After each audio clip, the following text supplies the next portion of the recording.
You're watching An American Moment. In the dictionary, well, let's bring in Lara Trump, Trump 2020 senior advisor and host of the Right View podcast, to assess the latest in the 2024 presidential race. And that guy right there, Lara, said he may be inclined to vote for Joe Biden if your father-in-law is the nominee.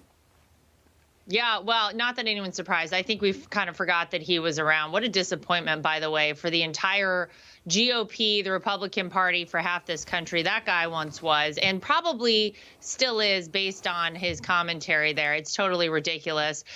Anyone who thinks that things are going well in America right now and thinks we should keep Joe Biden around is an absolute idiot. And so I don't think anybody is taking much of what anyone who says they would support Joe Biden, they really hold no value to anyone at this point. We got to turn this country back around, Eric. So things aren't going very well for Biden. His numbers are sliding. There's a poll, 7 out of 10 voters disapprove of the job. So what do? Lara, you know what they do? They roll out this one. Hillary Clinton, and she's had a $1 million fundraiser at her Georgetown home. From one loser to another, is it going to move the needle?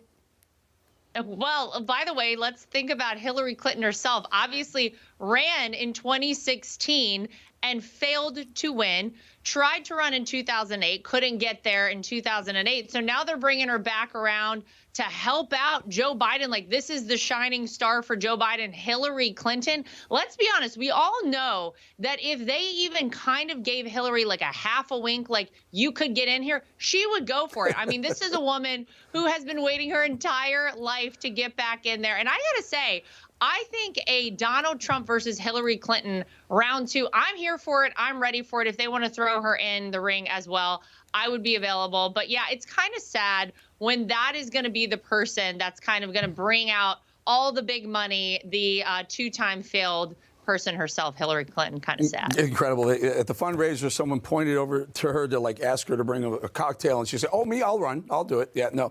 The Iowa. Wow, Lara, Iowa numbers in Iowa. Just the Des Moines Register, the gold standard, has your father-in-law 51%. Doesn't matter what anyone else does. He gets that. He wins it. Yeah, absolutely. Well, look, I think that he's always felt pretty confident about what's going to happen coming up in Iowa in January, but he's leaving nothing to chance. Obviously, he's been paying quite a few visits to the state. I think we all as a family are going to plan to head out to Iowa at some point in the coming weeks. So, yeah, I think it's the start of what I hope we will continue to see across this country. I think people are ready for Donald Trump to come back. They remember how good it was not too long ago when he was actually in office. And so it really doesn't matter, Eric, who else is around. I think people know who we have to vote for in 2024. It's Donald Trump. You just said, who else is around? So what's your prediction? So you have Iowa, then New Hampshire a couple days later, and then like a week later. So you have South Carolina. Super Tuesday comes later. But those three, what are your predictions as to who wins? Tell us, but also who drops out. Well, look, I think Nikki Haley has to be a little careful in South Carolina. That's her home state. Probably Donald Trump is going to win in South Carolina and Nikki Haley is going to come in second.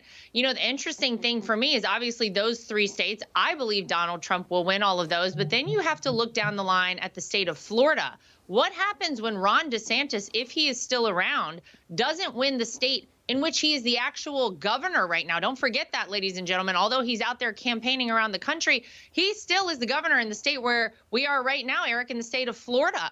So what happens to Ron DeSantis? It's a very interesting time, but I do think after those 3 first states, Iowa, New Hampshire, South Carolina, I do think you're going to see a lot of people dropping out because the truth is they can't run without money, and the money is going to stop coming in when it is completely obvious it's going to be Donald Trump. A lot of people love Vivek Ramaswamy for supporting your father-in-law, even though he's running against him. He clearly likes him, likes his policies.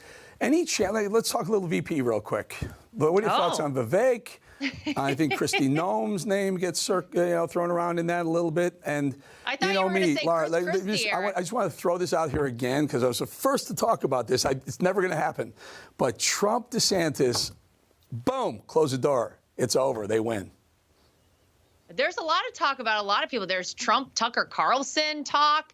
There's obviously Trump Vivek talk. I thought you were going to say Trump Chris Christie talk, which I said that you'd have a better chance of Joe Biden running with Donald Trump than Chris Christie at this point. No, I mean, I'm not here to break any news this evening. I know that'll be disappointing.